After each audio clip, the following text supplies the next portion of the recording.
फिरोजाबाद जिले में भारतीय जनता पार्टी जिला द्वारा शिवम रेस्टोरेंट फिरोजाबाद में प्रेस वार्ता आयोजन की गई। भाजपा प्रदेश उपाध्यक्ष ब्रज बहादुर भारद्वाज ने प्रेस वार्ता में कहा, प्रधानमंत्री श्री नरेंद्र मोदी जी कहते हैं कि भ्रष्टाचार हटाओ, मगर इंडी गठबंधन के नेता कहते हैं भ्रष्टाचारियों को बचाओ। प्रधानमंत्री मोदी जी के लिए देश की 140 करोड़ जनता उनका परिवार है और मोदी जी अपने परिवार को भ्रष्टाचारियों से बचाने की लड़ाई लड़ रहे हैं। जिसने देश को लूटा है उसे लौटाना ही पड़ेगा, ये मोदी की गारंटी है। ये घोटालेबाजों की बारात है, जहां सब देश को लूटना चाहते हैं, ये भी चाहते हैं कि उसे भ्रष्टाचार पर चर्चा न हो।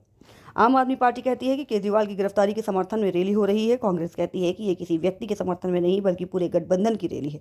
कांग्रेस आम आदमी पार्टी दिल्ली में तो इलू इलू कर रही है, लेकिन पंजाब में हम आपके हैं कौन हो रहा है। उस संबंध में आज हम सब के बीच में हमारे प्रदेश के दिल्ली के अंदर इंडी गठबंधन के द्वारा एक बड़ी रैली की गई, जिसमें आरोप लगाया गया कि इंडिया गठबंधन हम लोगों को परेशान कर रहा है, हमारे को काम नहीं करने दे रहा, और उन्होंने तरह तरह के आरोप हमारे गठबंधन पर लगाए थे। लेकिन हम हम भी आज जनता के सामने प्रेस करके आपके माध्यम से हम जनता को पूछना चाहते हैं कि जो लोग कोर्ट के द्वारा जेल में हैं उनमें हमारा कहाँ आरोप है, हमारा क्या उसमें रोल है। जो लोग बेल पर आज 5,000 करोड़ का घोटाला करके कांग्रेस के बड़े बड़े नेता आज बेल पर हैं, उसमें हमारा कहाँ रोल है। इनकम टैक्स की फाइल कांग्रेस जमा नहीं करती, अपना रिटर्न नहीं भरती और इनकम टैक्स कार्रवाई करता है, तो इसमें हमारा कहाँ रोल है।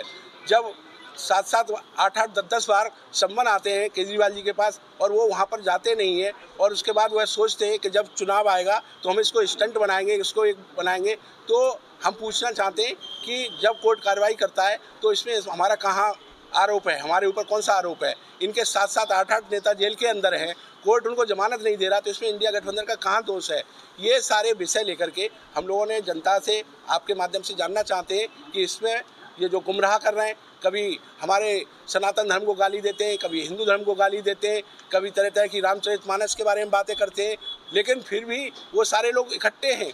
आप देखिए, गजब बात यह है कि दिल्ली के अंदर केजरीवाल और कांग्रेस इकट्ठे हो जाते हैं, आम आदमी पार्टी, और पंजाब के अंदर अलग अलग रहते हैं। अगर ममता बनर्जी कांग्रेस के साथ अपने पश्चिम बंगाल में चुनाव नहीं लड़ती है, लेकिन गठबंधन के नाम पर दिल्ली में एकत्रित हो जाते हैं। इसी तरह से अलग अलग प्रदेशों के लोगों को आप देखिए, समाजवादी पार्टी कांग्रेस के साथ यहाँ हो जाती है, लेकिन बाकी की जगह कांग्रेस पार्टी समाजवादी पार्टी कांग्रेस के खिलाफ चुनाव लड़ती है। आखिर ये गठबंधन है कैसा, किस तरह का गठबंधन है, कैसे विचारों का गठबंधन है, किस मेल का गठबंधन है। ये सारे विषय लेकर के आज हम सब लोग आपके सामने उपस्थित हुए हैं कि वास्तव में आपके माध्यम से हम जनता को बता सकें कि ये लोग केवल और केवल जनता को गुमराह कर रहे हैं, कि इन प्रकार हम जनता को ठगें और प्रचार फैला करके, भ्रमिक प्रचार फैला करके कभी मोदी को गाली देना, कभी भ्रष्टाचार के बातों को अनगर बोलना, ये सारा काम ये इंडी गठबंधन कर रहा है, जो कि जनता कतई स्वीकार करने को तैयार नहीं है। और आने वाले समय में आप देखेंगे कि इनके गठबंधन को नकार दिया जाएगा, क्योंकि ये लोग सनातन विरोधी हैं, ये लोग हिंदू धर्म विरोधी हैं, ये तरह तरह की बातें बार बार करते हैं। आम आदमी पार्टी के जो सांसद है संजय सिंह, आज उन्हें जमानत मिल गई, बहुत अच्छा है, बधाई है उनको। अगर मिल गई है तो इसमें तो अच्छी बात है, हमारा तो उसमें कोई रोल है नहीं। वो तो कोर्ट को जमानत देनी है नहीं देनी है, ये तो कोर्ट का विषय है ना, हम लोगों का विषय।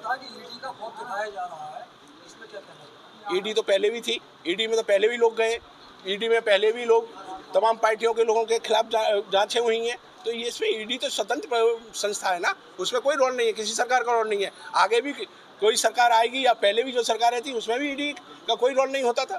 Bharatiya Janata party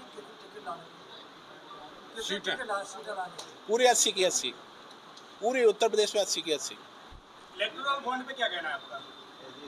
electoral bond पे क्या कहना है, उसका हिसाब दिया जा रहा है, मांगा है उन्होंने, दिया जा रहा है, पूरा हिसाब दिया जा रहा है जो भी उन्होंने मांगा है। तो चंदे को लेकर जो आरोप लग रहे हैं, आरोप तो आप किसी पर भी लगा सकते हैं, मैं किसी पर भी लगा सकता हूँ। आरोप लगाना अलग बात है, लेकिन उसको सर्टिफाई करना अलग बात है। तो हमने तो कह दिया है कि जो आपको हिसाब लेना है हिसाब लीजिए, हमारी पार्टी तैयार है हिसाब देने के लिए। अरविंद केजरीवाल ने कहा है एक इंटरव्यू के दौरान कि भाजपा चुनाव के दौरान ईडी को एक हथियार के रूप में इस्तेमाल कर रही है विपक्ष के ऊपर से। भाई साहब, अरविंद केजरीवाल जी के बारे में आप कुछ मत कहिए, जो 370 पेज का पन्ना लेकर के घूमते थे पूरे देश के अंदर कि ये कांग्रेस के भ्रष्टाचार की वो मेरे पास फाइल है, जैसे ही मैं मुख्यमंत्री बनूंगा शीला दीक्षित को जेल भेज दूंगा। वही केजरीवाल और कांग्रेस के साथ पैक्ट करते हैं और जगह जगह जाकर के गठबंधन की बातें करते हैं। तो केजरीवाल जी के बारे में तो कुछ कह ही नहीं सकते हम लोग, वो कितने पलटू राम हैं, किस तरह की बात कब पलट जाएंगे, इसको उनके बारे में कहना बेकार है।